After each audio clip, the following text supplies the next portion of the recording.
Konnichiwa. Je m'appelle Eva et je suis en seconde année de master de biologie végétale cette année.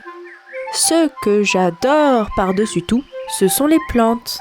C'est pourquoi j'ai décidé d'en discuter un petit peu avec toi, autour d'un petit thé, dans ce podcast Sève et Sens. Aujourd'hui, c'est spécial. Voici l'introduction de ma nouvelle série. Alors, c'est quoi son nom ? L'éphéméride végétale ou l'anafuda. Et l'anafuda, kezako. L'anafuda signifie littéralement liasse de fleurs et se traduit par jeu de fleurs. C'est un jeu de cartes traditionnel japonais composé de 48 cartes formant 12 familles qui symbolisent les 12 mois de l'année. Quel rapport avec les fleurs ? Attends 2 secondes. Une famille, un mois, une fleur. Mais alors, pourquoi ne pas l'appeler l'anafuda ou l'éphéméride florale ? Eh bien, si l'on veut être précis, le jeu ne met pas en scène que des plantes à fleurs. Certains mois sont symbolisés par des plantes du groupe des gymnospermes, plantes dont les graines sont nues. Bon, par exemple, vous connaissez bien les conifères. Alors que le groupe des plantes à fleurs, ou angiospermes, est caractérisé par des graines protégées dans un fruit. Dans l'arbre du vivant, gymnospermes et angiospermes appartiennent à une grande sous-division que l'on appelle les spermaphytes, ou communément plantes à graines. Si l'on veut être plus précis, l'anafuda n'est pas un jeu de fleurs, mais un jeu de plantes à graines. Donc reprenons. Un mois, une famille, une plante à graines. Du coup, tu me vois venir.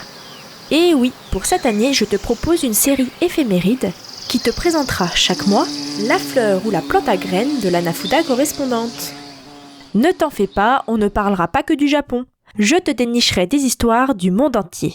Mais alors, pourquoi te parler de l'anafuda ? Ok, j'avoue tout. En réalité, c'est juste mon jeu préféré. Étonnant, hein ? Franchement, un jeu de fleurs comme jeu préféré. Qui l'eût cru ? Côté histoire, on dit que les cartes à jouer ont été introduites au Japon par les Portugais aux alentours du VIe siècle. Au fil des décennies, les cartes d'anafuda ont vu le jour et sont le résultat d'un joli mélange entre les cartes européennes et le style japonais. Petit point surprenant, la pire combinaison de cartes d'anafuda, jouée dans le jeu Oichokabu, a donné son nom aux Yakuza, célèbre mafia japonaise. Ainsi, les Yakuza seraient les mauvaises mains, entre guillemets, de la société japonaise. Dernière anecdote, au XXe siècle, au Japon, devine quelle entreprise s'est spécialisée en production de ces jeux de cartes ? Allez, une petite idée. Franchement, tout le monde la connaît. Si je te dis Mario ou Zelda. Bah oui, c'est Nintendo. Au départ, ils produisaient des jeux de cartes d'anafuda. Marrant, non ? Allez, en route pour cette balade florale et sylvestre, je vais te présenter chaque plante à graines du jeu pour te mettre l'eau à la bouche. Le mois de janvier est associé au pin, ou matsu, qui symbolise l'éternité, la longévité, car il ne perd pas ses feuilles en hiver. Donc, petit rappel, on parle d'arbre persistant, ou en anglais, evergreen. Bon, comme tu peux le voir, c'est assez drôle, car on commence direct avec un arbre qui ne fait pas de fleurs. En effet, le pin appartient à la famille des gymnospermes. Pour le mois de février, on va voir du côté de l'abricotier du Japon, ou kubai. Symbole du renouveau, il fleurit parmi les premières neiges en annonce de la venue du printemps.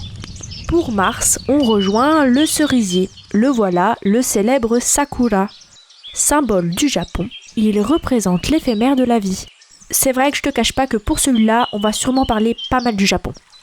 Avril est associé à la glycine, ou Fuji. Belle fleur violette, elle évoque le printemps qui s'enfuit déjà. Peut-être que pour cette fleur-là, certains fans de Demon Slayer la connaîtront. Pour le mois de mai, on retrouve l'iris, ou Kakitsubata. Fleur de la saison des pluies, on l'accroche en mai sur les maisons pour éloigner les mauvais esprits.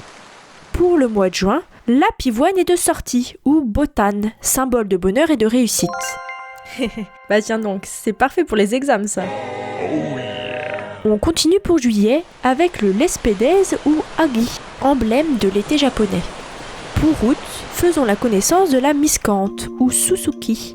Marquant l'automne à venir et symbole de la lune, elle appelle à la méditation.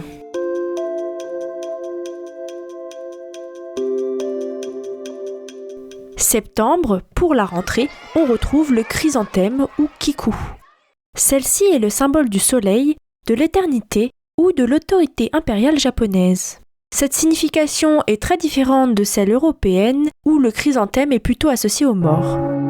Je pense que cet épisode sera particulièrement intéressant pour comparer différentes cultures. Pour octobre, c'est l'érable qui est de sortie, ou Momiji, bel arbre de l'automne, l'érable nous en fait voir de toutes les couleurs. Je vous vois les gourmands, je parie que vous pensez direct au pancake recouvert de sirop d'érable.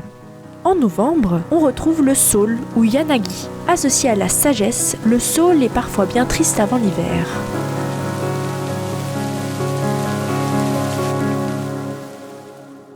Enfin, nous terminons avec décembre, qui est associé au Paulownia ou Kiri. Bien que florissant au printemps, le Paulownia est bizarrement le symbole du dernier mois de l'année. Il représente le phénix et est actuellement toujours l'emblème du Premier ministre japonais. Voilou pour le petit programme. Comme je te l'ai dit auparavant, ici je parle beaucoup du Japon, mais ne t'en fais pas, les épisodes ne seront pas axés sur le Japon. Enfin, sauf peut-être celui sur le cerisier, qui sait. Ce petit avant-goût t'a plu ? Alors ne rate pas les prochains épisodes. Pousse bien d'ici là. Au fait, un tout petit truc, n'oublie pas de partager et de cliquer sur aimer.